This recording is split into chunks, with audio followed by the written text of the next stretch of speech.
Kathy. Welcome to the Beverly's channel, and today we're going to make these little mug rugs.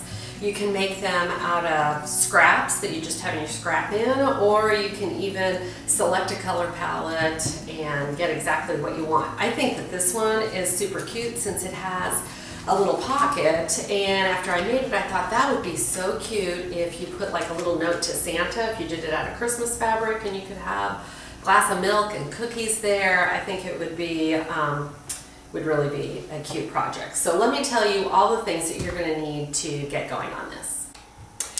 So if you check out below the video, you'll notice that you can print out the directions for the mug rug, and I'm going to talk through all this today, but it's just a good reference thing for you to be able to pull that out later. And you're also going to find this little diagram that tells you visually, you're going to really be able to see where each size of fabric goes, and then this is how we're going to put it together. And we're going to put it together using a method called quilt as you go. So let me show you what that's like. Like this is a little one that I made, and I pieced all of these, and you can do that either by hand or on the sewing machine. So when you're quilting, you piece the top, then you have a piece of batting, and then you have a piece of backing. And when you sew through all three of those layers, it's called quilting. And what we're going to do today is piece it and quilt it all in one step, and that's what this diagram does. It shows you the order in which you need to add those, and that's what we're gonna do today. Let me see, what else do I need to tell you? Well, let me just show you here that I laid out all my pieces. I cut them with a cutting mat and rotary cutter, but if you don't have that, you can totally use like a ruler and pencil and scissors, get straight lines. The straight lines really are important. And go ahead and cut out your fabric so that you have these dimensions. And the other thing that I want to tell you about is this right here, which is, I think, is one of the cool parts of it because you can personalize it. You could use school logo, it could be a sports team, it could be, I don't know, logo from work. You could write a person's name, a message on it, and you're going to want to use some fabric that is printable. And check out your Beverly store. It's probably going to be over in the notions section, and there's a variety of different products that you can use. This one is a cotton fabric that has a paper backing, and follow the directions that the manufacturer says. Okay, and let me tell you one other thing that we have available when you print out this diagram. We also have 4 phrases that you can use. If you don't want to write something up, here is something that you can use. And you'll notice that we've got little corner marks here that are guides, but double check so that you're happy with it when you're all done. Okay? Alrighty, let's get going on this thing. Your backing here is going to be 8 by 10, and your batting is going to be 8 by 10. This is cotton batting that I'm using because I wanted to be able to press it and you to be able to see it. If you use batting that's like a polyester batting, then I would recommend that you use a pressing cloth so that you don't have batting that melts onto your iron. So we're starting with A, which is our square here, and a pretty key thing is to have this be 1 3/4 inches from the side as well as 1 3/4 inches from the top. So I'm going to measure, and the reason that this is so important is that if we ended up with this crooked, then as we go, it's very possible that we end up off, and then you're not going to be very happy. Okay. So you can just leave it there. It feels like it would stay, but just to be sure, I'm going to put a pin in. All right, this is B, which is our next piece. This is what it's going to look like, but for our purposes, we want to have right sides together. So I'm going to flip it over and totally line it up here. Now we're going to go to the sewing machine, and we're going to stitch a 1/4 inch seam all the way across there. And I'm not sure I said this before, but you do not need a special machine.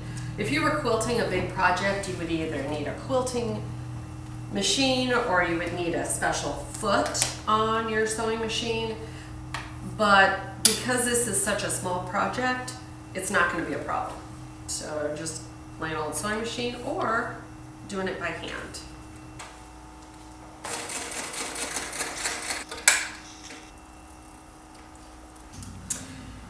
Alrighty, so set your seam, and then you're going to press it back. And you've just done your first piece. I'm reading upside down, but we've got A, then we sewed this to that, and now the next thing is to take C. And it would be laying like this, so you take it, fold it over, so you have raw edges matching. We're going to stitch a 1/4 inch seam. 1/4 inch seam from this edge, from this C that we're adding on.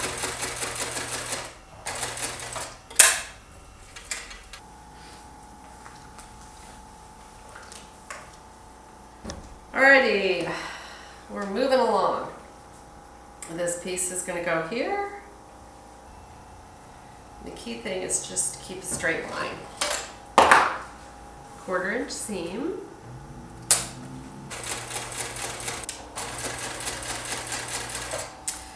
I realized I keep mentioning a 1/4 inch seam, but if you're used to sewing with the markings that are on your sewing machine, you really can't see them when the whole thing is laying over it. But just use your foot, your presser foot, as a guide there. They're usually close to a 1/4 inch.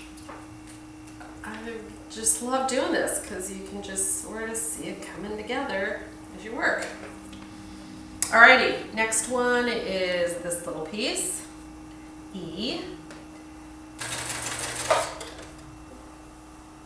Okay, 2 more pieces and we're done. This is F, G.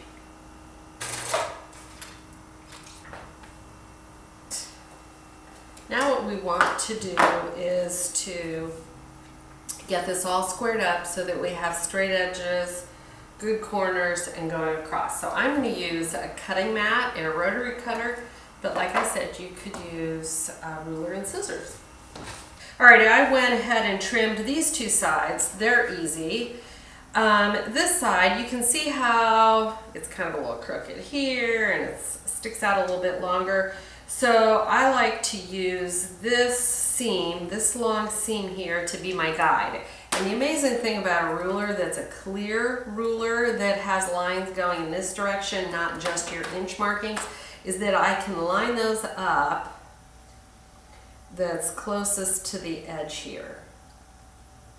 Okay, so my shortest piece of fabric is right along here, and there's a little black line, I don't know if you can see it right here, that I'm putting on this seam. And that way I know that I'm going to be perfectly straight going across here, because I'm also straight across this where it says 14, right across there is a black line. These lines, okay, we're good. And let's check this guy here. Good. All right, we're ready for the fun part, which is putting the binding on. So I'm going to start stitching about here, but I want to have a tail that's 4, 5, 6 inches long. So I'm going to have it extend over there. I'm going to stitch 1/4 inch starting right about here, and I'm going to go until I'm about 1/4 inch from the edge, right about here, and then I'm going to stitch off. I'm going to stitch off of the mug rug. Okay, I'm about 1/4 from the edge, and now I'm just going to go off. Come away from the machine. Now, this is the part where you get the mitered corner. We want that to be totally straight. There we go. Okay, so I'm going to hold this with my fingers over here, pull the binding down so that this top edge is folded right along that edge there. This binding piece is matched up right along here, and we're going to start and do a 1/4 inch again, just like we did before. Okay, 1/4 inch from the edge, go off, pull it out a little bit, make your angle totally straight.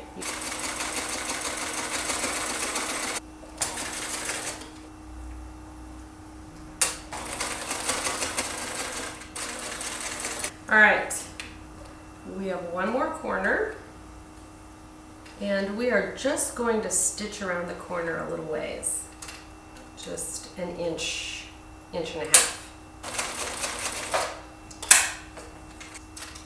All right, now what we want to do is to deal with these ends and get them to match up. So you can see where our ends matched up here. I have stitched this on an angle, and you can't even hardly feel that there is a ridge there. It feels the same. So I want to show you how to be able to do that. I'm not sure I even told you this before, so we're going to be backwards a little bit. Your directions said for you to cut your strip 2 1/4 inches, 2 1/4 inches wide, and then we folded it in half and pressed it. I'm sorry, I forgot to tell you that. And it's 36 inches long, about, just so that you've got a little extra. So that was our binding, and we're going to want to have these two pieces overlap the same measurement of this. This is 2 1/4 wide, so we're going to want them to overlap 2 1/4. So let's just start with our first tail. We're kind of running into the edge here, so let's just get rid of some of that. And now we're going to overlap 2 1/4 inches, and I'm going to 2 1/4, and that's where I want to cut it off. That's what we're going for. Okay, so we are crossing these two pieces over, and we've got them matched up. Put a pin in, and you know what? I would recommend that you just double check that that's gonna lay the way you want it. Nothing's twisted, nothing's twisted. We've got them turned the right way. So now let's make sure that we've really got it sized, measured up exactly, sized up, whatever, the way we want it. Overlap here. Let's stitch, and remember, we're going like it's an A, and we're going across.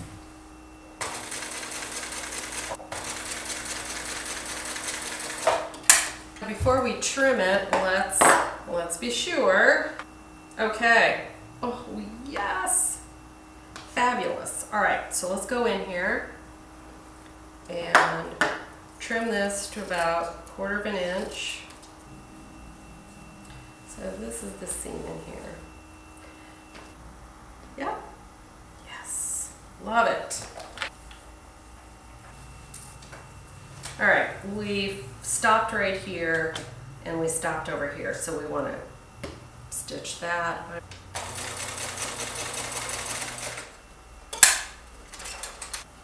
All right, so now this is how the mitered corners are going to look. They are mitered. They turned out great. All right, so we're I'm going to show you how to stitch this back, stitch the binding, excuse me. And now that I've flipped it over here to the back, is just a good time to tell you, you might want to think through what you use for your backing, because your stitching is going to show. And because we stitched, you know, all the way across something here, we didn't stop exactly 1/4 inch before we got to the edge. So it kind of goes over, you know, you feel like, well, it should really stop right here. So when you have a pattern in your background piece has something going on, it sort of disguises some of that. This other one that I had done, see, has a lot of lines and going in different directions, so you don't really even see your stitching. So just something to keep in mind. All right, so pick one of your corners that you're gonna work with, and you're bringing your binding over to the back, and I like to start just maybe an inch, inch and a half before I get to the corner. Your needle with thread in it, you've got a knot. I go up underneath that binding just so that I can hide that knot. And pull your thread down, and just on this side of it, you're gonna take a little piece of backing, go along, you'll have, and come up about 3/8 to a 1/2 inch. And then come down right by your thread and go up. And your stitch is pretty well hidden, especially if you're sure to get a thread color that goes with your binding. Now, as we get up here to the corner, I'll show you what you're going to want to do here.